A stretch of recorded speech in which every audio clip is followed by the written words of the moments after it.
Kabs katong mga naiiriya no nga gaplano pag unsay ilang itanom. Recommended kay Kabs kapayas kining papaya farming. So kining papaya farming man good Kabs ang nakanindot ani kay weekly ka ga-income pag sugod nag-harvest. Grabe kanindot ni Kabs kay bisan ng tagsis lang ang kilo farm gate diri alang kwaon. Tagsis ang kilo. Tapos nakay 500 kilos lang every week no. Kung dako inyong area 500 kilos every week kinsa may mohatag nimo og 5,000 per week. Tapos ang imong buhaton sayon ra man dali ra man kay mag-harvest kab kasi mubo ra kayo. Grabe ka mubo sa atong kapayas. O makita nyo kabs. Ara ka mubo ra kay kabs sa atong kapayas. So dili gid sa hasol.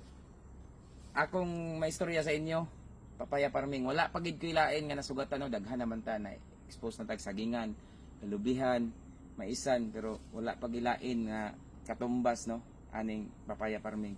Nindot kay siya nga negosyo as usa ka mag-uuma kabs.